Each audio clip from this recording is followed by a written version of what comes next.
Tiga.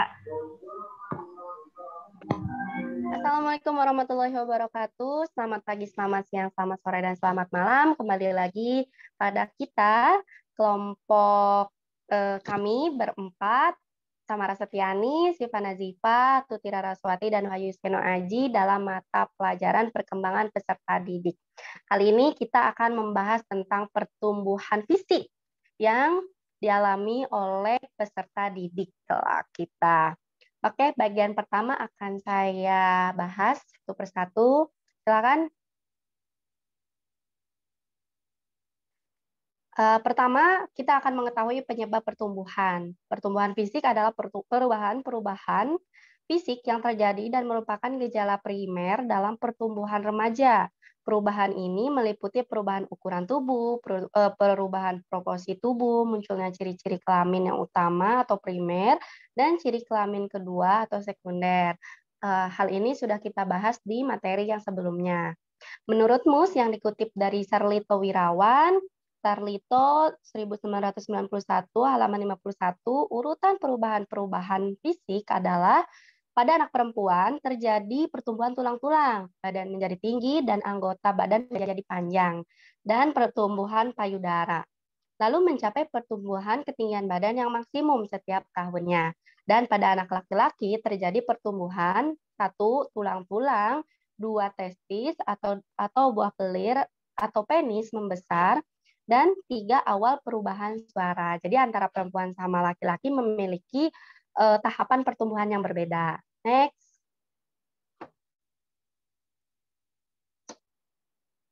Lalu pertumbuhan manusia ditandai dengan bertambahnya ukuran berat badan dan tinggi badan. Sementara perkembangan manusia ditandai dengan perubahan kecakapan, kematangan fisik, emosi, dan pikiran menuju kedewasaan. Contoh perkembangan adalah perubahan susunan dan fungsi organ-organ tubuh. Next.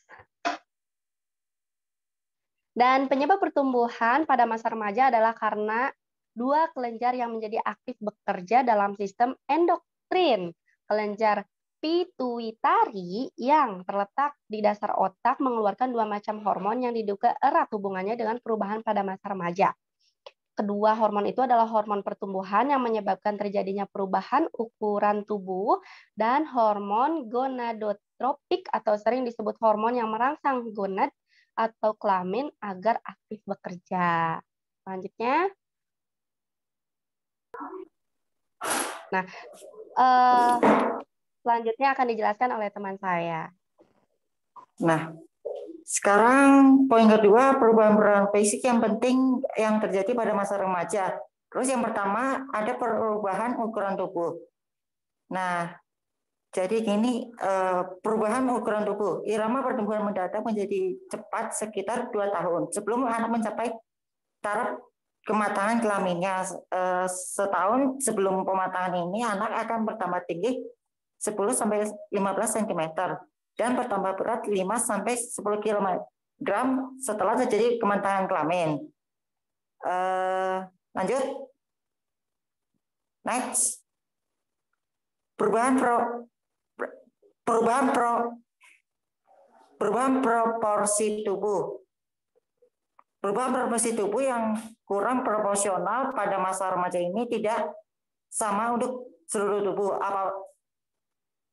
Apabila bagian tubuh yang semakin proporsional, terus proporsi yang tidak seimbang ini akan berlangsung terus sampai seluruh masa puber selesai, dilalui sepenuhnya sehingga akhirnya porsi tubuhnya mulai tampak sehingga menjadi proporsi orang dewasa. Next. Terus ciri kelamin yang utama. Terus ada masa anak-anak alat kelamin yang utama masih belum berkembang. Terus dengan sempurna ketika memasuki masa remaja, alat kelamin mulai berfungsi pada saat ia berumur 14 tahun, yaitu pada saat pertama kali mengalami mimpi basah. Sedangkan pada anak perempuan, indung telurnya mulai berfungsi pada usia 13 tahun, yaitu saat pertama mengalami menstruasi atau haid. Terus yang keempat, ciri kelamin yang kedua, membesarnya buah dada dan mencuatnya puting susu, pinggul, melebarnya lebih lebar daripada lebar bahu, tumbuh rambut di sekitarnya alat kelamin, terus tumbuh rambut di ketiak dan suara menjadi bertambah nyaring. Next. Siapa yang berikutnya? Oke, berikutnya oleh saya dijelaskan. Perubahan fisik sepanjang masa remaja meliputi dua hal, yaitu percepatan pertumbuhan bagi remaja laki-laki. Permulaan percepatan pertumbuhan berkisaran antara 10,5 dan 16 tahun. Bagi remaja perempuan, percepatan pertumbuhan dimulai antara 7,5 dan 11,5 tahun, dengan umur rata-rata 10,5 tahun.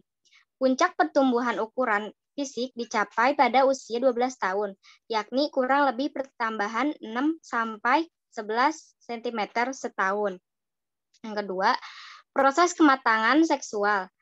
Meskipun kematangan seksual berlangsung dalam batas-batas tertentu dan urutan tertentu, dalam perkembangan ciri-ciri kelamin sekundernya, namun kematangan seksual anak-anak remaja berjalan secara individual, sehingga hanya mungkin untuk memberikan ukuran rata-rata dan penyebaran saja. Next.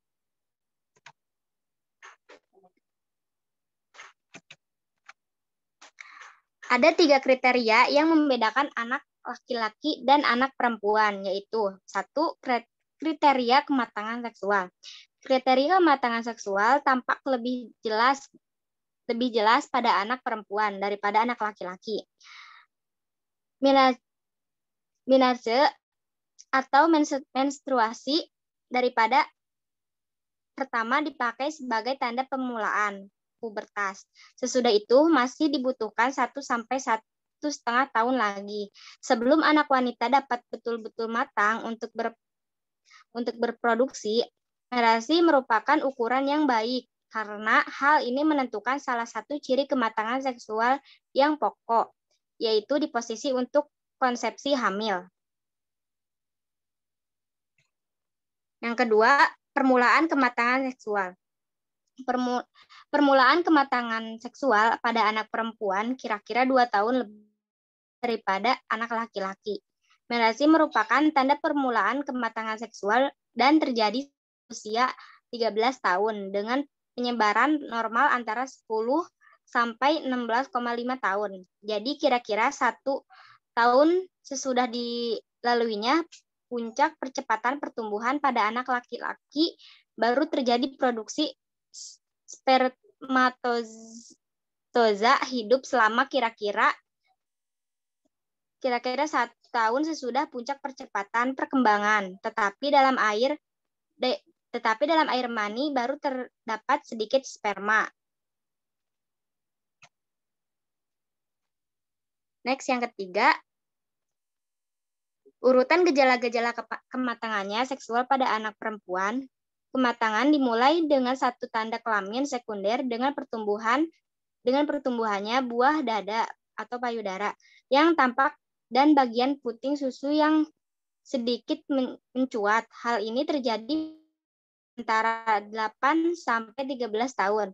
Baru pada stadium kemudian menjelang menarche, jaringan pengikut di sekitarnya mulai tumbuh hingga payudara mulai memperoleh bentuk yang dewasa. Selanjutnya akan dijelaskan oleh Sipa. Selanjutnya ada kondisi-kondisi lain yang mempengaruhi pertumbuhan fisik anak. Kondisi yang mempengaruhi pertumbuhan fisik anak antara lain pengaruh keluarga. Yang pertama ada pengaruh keluarga. Pengaruh faktor keluarga di sini meliputi faktor keturunan maupun faktor lingkungan. Karena faktor keturunan, seorang anak dapat lebih tinggi atau panjang daripada anak lainnya sehingga ia berat tubuhnya. Jika ayah dan ibu atau kakinya tinggi dan panjang, faktor lingkungan akan membantu menentukan tercapai tidaknya perwujudan potensi keturunan di bawah anak tersebut. 2. Ada pengaruh gizi.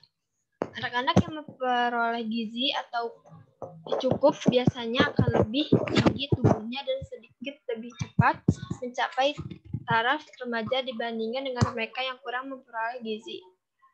Dan yang ketiga, ada gangguan emosional. Anak yang terlalu sering mengalami gangguan emosional akan menyebabkan terbentuknya steroid adrenal yang berlebihan, dan ini akan membawa akibat pembentukan hormon pertumbuhan di kelenjar pituitari. Dan yang keempat, ada jenis kelamin. Anak laki-laki cenderung lebih tinggi dan lebih berat daripada anak perempuan, kecuali pada usia antara 12 sampai 15 tahun. Anak perempuan biasanya akan sedikit lebih tinggi dan lebih berat daripada anak laki-laki. Terjadinya perbedaan berat dan tinggi tubuh ini karena bentuk tulang dan otot pada laki-laki memang berbeda dengan anak perempuan. Terus yang kelima, ada kesehatan anak-anak yang sehat dan jarang sakit. Biasanya akan memiliki tubuh yang lebih berat daripada anak yang sering sakit. Dan yang keenam, ada pengaruh bentuk tubuh. Bentuk tubuh apakah mesomorph, ectomorph, atau endomorph akan mempengaruhi besar kecilnya tubuh anak.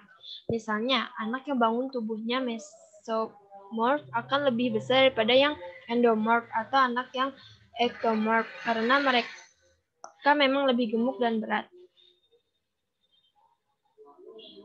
Perubahan psikologis muncul antara lain sebagai akibat dari perubahan-perubahan fisik. Di antara perubahan-perubahan fisik itu, yang terbesar pengaruhnya pada perkembangan jiwa remaja adalah pertumbuhan tubuh atau badan menjadi makin panjang dan tinggi.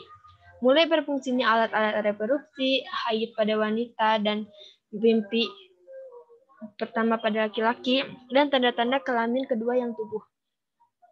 Dan perubahan-perubahan fisik itu menyebabkan keguncangan bagi remaja karena ia harus menyesuaikan diri dengan perubahan-perubahan yang terjadi pada dirinya sendiri. Pertumbuhan badan yang mencolok misalnya, atau pembesaran payudara yang cepat membuat remaja merasa tersisih dari teman-temannya. Sekian dan terima kasih. Baik, setelah penjelasan kita tadi, bisa kita simpulkan bahwa pertumbuhan anak masih bisa kita dalami materinya. Telah disebutkan tadi, antara laki-laki dan perempuan terdapat banyak sekali perbedaan, lalu faktor-faktor yang mempengaruhinya, baik itu faktor internal maupun eksternal. Dan kita sebagai pendidik gitu kan, atau calon orang tua harus bisa memahami poin-poin tersebut. Baik teman-teman, mungkin sekian dari kelompok kami. Terima kasih atas waktunya. Selamat pagi, siang, dan malam. Wassalamualaikum warahmatullahi wabarakatuh.